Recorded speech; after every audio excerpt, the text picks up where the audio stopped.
भरपूर एनर्जी देणारं, शरीर, मन आणि बुद्धी यांना खुश करणारं दुधाचं सरबत आपण आज बघणार आहोत. नमस्कार, मराठी कट्टा किचनमध्ये आपलं हार्दिक स्वागत आहे. अतिशय रुचकर, प्रतिकारशक्ती वाढवणारं, शरीरातील उष्णता कमी करणारं हे दुधाचं सरबत, आईस्क्रीम, फालुदा आणि मिल्कशेक सगळ्यांनाच भारी पडणार आहे.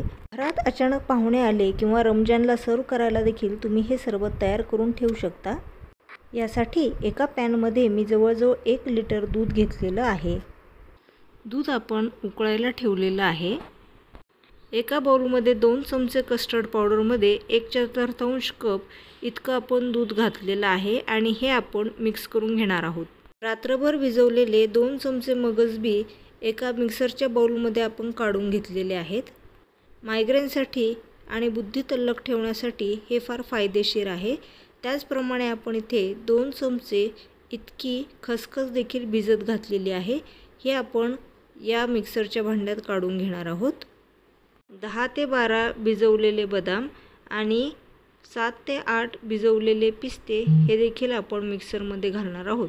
भिजवल्यामुळे या पदार्थांमधील उष्णता कमी होती आणि सरबत पौष्टिक होण्यासाठी मदत होते. आता हे तयार केलेलं कस्टर्ड पावडरचं जे मिक्सचर आहे ते आपण दुधामध्ये घालणार आहोत. म्हणजे याच्या अजिबात गाठी तयार होणार नाही आणि दूध घट्ट होण्यासाठी मदत होईल. यामध्ये 4 ते 5 चमचे इतकी साखर घालणार आहोत. मी इथे गाईचं दूध घेतलेलं आहे. जर तुमचं दूध म्हशीचं असेल तर यामध्ये 1 कप तुम्ही आधी पाणी टाकायचं आहे. म्हणजे दूध प्रमाणापेक्षा जास्त घट्ट होणार नाही. कारण या दुधाचं आपल्याला शेवटी सरबत बनवायचं आहे. आता हे दूध थंड होण्यासाठी आपण ठेवून देणार आहोत.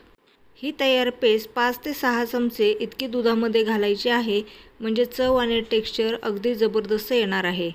आणि दुधामध्ये हे सर्व व्यवस्थित मिक्स करून घ्यायचं आहे. केलेली पेस्ट हवाबंद काचेच्या डब्यामध्ये ठेवून तुम्ही फ्रीजमध्ये साठवून ठेवू शकता आणि ऐनवेळी याचा वापर करू शकता. सरबत थंड होण्यासाठी एका पातेल्यामध्ये आपल्याला हे ओतून घ्यायचं आहे. खालच्या बाजूला पाणी घालून हे सरबत मी एका भांड्यामध्ये ठेवलेलं होतं. सरबताचं तापमान आता सामान्य आलेलं आहे. यावेळेस आपण काही इथे बर्फाचे तुकडे घातलेले आहेत. त्याचप्रमाणे सब्जा बी मी इथे भिजवून ठेवलेलं होतं. हे सब्जा बी 3 ते 4 चमचे आपण या सरबतामध्ये घातलेले आहे. यामुळे शरीरातील उष्णता आणि दाह कमी होण्यासाठी मदत होते.